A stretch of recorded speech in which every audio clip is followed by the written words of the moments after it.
Last night যারা যারা expect করতেছিলেন যে রিয়াল মাদ্রিদ এই ম্যাচটা হারবে এবং ম্যান সিটি একটা কামব্যাক দিবে, আপনাদের মতো ডিলিউশনাল আর দুনিয়ার বুকে একটাও নাই। অনেস্টলি সেইং, অনেক বার্সেলোনা ফ্যানকে আমি দেখছিলাম যারা এক্সপেক্ট করতেছিল যে রিয়াল মাদ্রিদ এই ম্যাচটা হেরে যাবে এবং ম্যান সিটি একটা কামব্যাক দিবে এবং পেপ গার্দিওলা একটা মাস্টার ক্লাস দেখাবে।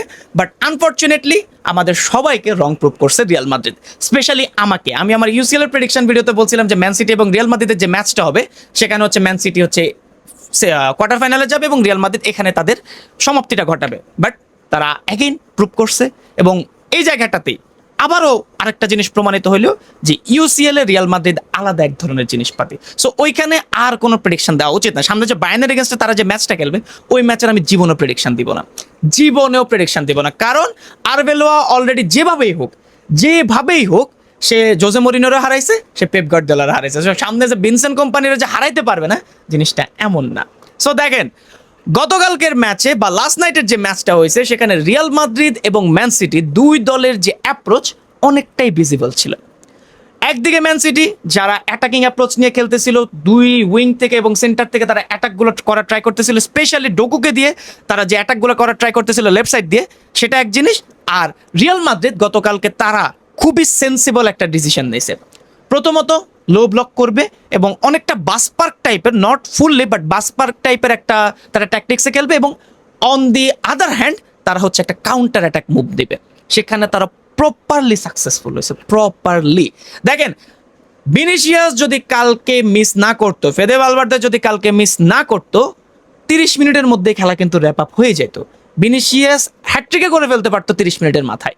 বাট না, কালকে তার কিছুটা ফ্ল ছিল। এখন দেখেন আজকের ম্যাচ যেহেতু রিয়াল মাদ্রিদ জিতছে আমি অনেক বেশি সুনাম করবো, বাট যেটা ভুল সেটা আমি বলতেই বাধ্য। দেখেন কালকে ডিফেন্সিভলি রিয়াল মাদ্রিদ ছিল রক সলিড। স্পেশালি আমি যদি দুইটা প্লেয়ারের কথা বলি বা তিনটা প্লেয়ারের কথা বলি, ডেন উইজেন, রুডিগার আর হচ্ছে থিবো কোর্তো, আর এছাড়া যদি আমি আরো অ্যাড করি সেটা হচ্ছে চুয়ামেনি।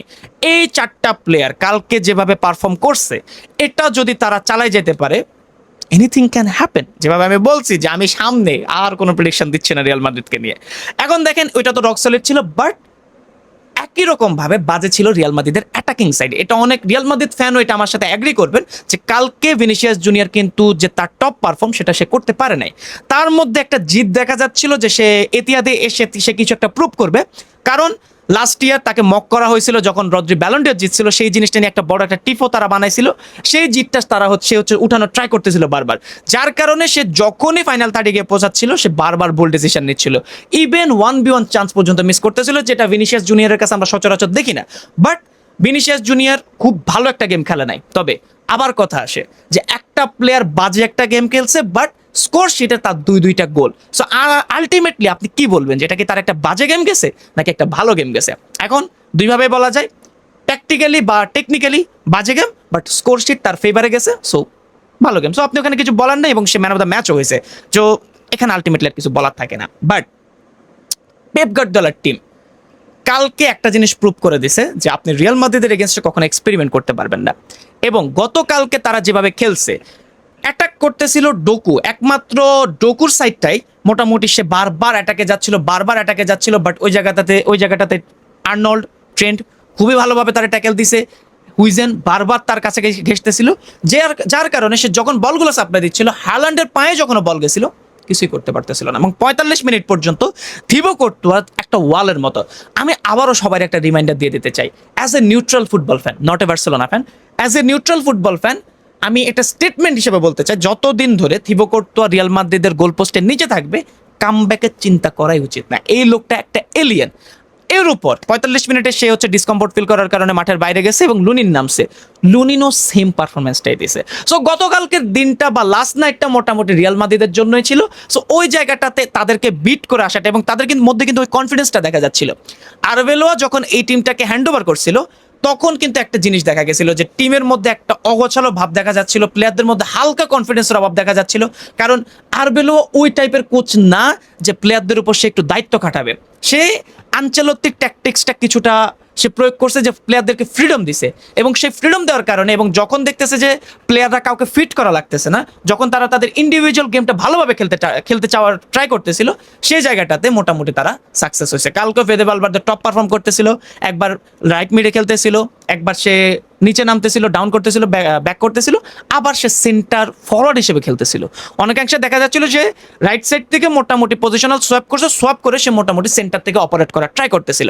সো ওই জায়গাটাতে ভালভার্দে এখন সেই ফর্মে আছে এবং এটাই ভাই, এটাই খুবই খুবই আমার কাছে খুবই মানে বিরক্তিকর একটা জিনিস লাগে যে ইউসিএল এ আসলে কোনো না কোনো সময় রিয়াল মাদ্রিদের একটা না একটা প্লেয়ার শাইন করে বসে এবং সে যখন শাইন করে তখন টিমটা আসলে আলটিমেটলি শাইন করে বসে। এখন সেকেন্ড হাফে দেখলাম যে এমবাপেও নামছে, বাট এমবাপে অতটা ইন্টেন্সিটি দেখাচ্ছিল না, কারণ তারা অলরেডি জেনে গেছে যে আমরা জিতে গেছি। ততক্ষণ পর্যন্ত কিন্তু এক এক গোলে ড্র ছিল। সো তখন সে অলরেডি বুঝে গেছে যে না, আমরা অলরেডি জিতে গেছি, সো ওই জায়গাটাতে আর তেমন কিছু করা থাকে না। আর গতকালকের দিনটা সবচেয়ে বেশি উপভোগ্য কার জন্য ছিল সেটা হচ্ছে ব্রাহিম দিয়াজ। কারণ ইউসিএল এর কোয়ার্টার ফাইনালে তারা গেছে, ম্যান সিটিরে এতিহাদে হারায় আসছে, মোটামুটি ভালো পারফর্ম করছে, অ্যান্ড খেলা শেষে সে জানতে পারছে যে অ্যাফকনের চ্যাম্পিয়ন কিন্তু তারা হয়ে গেছে। অ্যাফকন ভাই একটা জোক টুর্নামেন্ট, একটা জোক টুর্নামেন্ট। এখন এখানে অনেক ধরনের কনস্পিরেসি আমি শুনতেছি, অনেকজনের অনেক মতামত শুনতেছি যে মরক্কোরে জিতানোর জন্য এই জিনিসটা করা হয়েছে, বাট আলটিমেটলি যেটা হওয়ার সেটাই হয়েছে। সেনেগালের থেকে তাদের যে চ্যাম্পিয়নশিপটা আছে, তাদের যে ট্রফিটা আছে সেটা কেড়ে নেওয়া হয়েছে এবং মরক্কোকে আলটিমেটলি চ্যাম্পিয়ন ঘোষণা করে দেওয়া হয়েছে এবং এটার রিজন খুবই অবভিয়াস যে তারা মাঠ থেকে বের হয়েছে কেন। এখন আমার প্রশ্ন হলো, মাঠে তো রেফারি ছিল, সো মাঠে রেফারি থাকলে সে কেন খেলা আবার কন্টিনিউ করাইছে? সে যদি খেলাটা কন্টিনিউ না করতো তাহলে তো আলটিমেটলি ওই জায়গাটাতে স্কোর লাইন ডিফারেন্ট কিছু নাও হইতে পারতো। সো ওই জায়গাটাতে আমি এটাকে খুবই ফেয়ার ডিসিশন বলি না, বাট যা হওয়ার তা হয়ে গেছে। সিএফ তার ঘোষণা দিয়ে দিছে এবং ব্রাহিম দিয়াজ যে খুবই খলনায়ক হয়ে গেছিল, বাট আনফর্চুনেটলি সে অ্যাফকনের আবার চ্যাম্পিয়ন হয়ে গেছে, মরক্কো আবার চ্যাম্পিয়ন হয়ে গেছে। সো ওভারঅল এটুকুই আমার বলার ছিল। কারণ দেখেন, খুব একটা বাজেভাবে ক্রিটিসাইজ করার মতো কালকের ম্যাচটা ছিল না। এবং আমি কি নিয়ে কথা বলবো যে রিয়াল মাদ্রিদ খুবই লো ব্লক করে খেলছে জিনিসটা, বাট না, এই জায়গাটাতেই মেইনলি হচ্ছে খেলাটা খেলে দিছে। আপনার অ্যাডাপ্টেশন অনেক বেশি জরুরি, আপনার টিমের মধ্যে অ্যাডাপ্টেশনটা অনেক বেশি জরুরি। কি কারণে? দেখেন, আপনার যে টিমের কাছে আপনার অ্যাটাকিং ওয়াইজ খেলতে হবে, পজিশনাল ওয়াইজ খেলতে হবে, তাদের এগেনস্ট আপনি পজিশনাল গেম প্লে করবেন। যাদের এগেনস্ট আপনার লো ব্লকে বসা লাগবে, আপনি তাদের এগেনস্ট লো ব্লকে বসা লাগবে। এই জিনিসটা যা এই টিমটা করতে পারবে তারাই কিন্তু আলটিমেটলি চ্যাম্পিয়ন হয়। এবং রিয়াল মাদ্রিদ গতকালকে যেটা খেলছে, আমি এটার কোনো বিরোধিতাই নেই। এবার আসেন, সবার একটা আক্ষেপ যে পেনাল্টি নিয়ে, যে পেনাল্টিটা কি হয়েছে কিনা, রিয়াল মাদ্রিদকে ফেভার করা হয়েছে কিনা। পেনাল্টিটা 100% পেনাল্টি, কারণ আপনি যদি ভালো করে খেয়াল করে দেখবেন বার্নার্ডো সিলভা কিন্তু শোল্ডারটাকে সে আগায় দিছে, যার কারণে কিন্তু বলটা লাগছে। ন্যাচারাল পজিশন কখন হতো, সে আপনি দাঁড়ায় আছে, আলটিমেটলি বলটা এসে হাতে লাগছে, বাট ওইটা কিন্তু হয় নাই।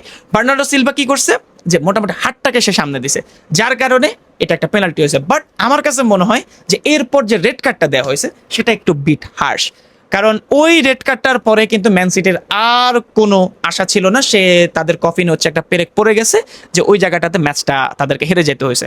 সো এটা আমি সবার লাস্টে বলছি এই কারণে যে সবাই এই জিনিসটা এক্সপেক্ট করতে মানে অ্যাকসেপ্ট করতে পারবে না, গালিগালাজ করতে পারে, এই জন্য সবার লাস্টে এসে বললাম যে পেনাল্টিটা সম্পূর্ণ হালাল। বাট আমার কাছে মনে হয় যে রেড কার্ডটা না দিলেও খুব একটা কিছু হইতো না, খুব একটা কিছু হইতো না। বাট যা হওয়ার তা হয়ে গেছে, রিয়াল মাদ্রিদ সামনে চলে গেছে বায়ার্নের এগেনস্টে সামনের ম্যাচ। দেখা যাক কি করতে পারে, আই হোপ ভালো কিছু হবে, কারণ বায়ার্ন রোজ আমি খুব একটা দেখতে পারি জিনিসটা এমন না।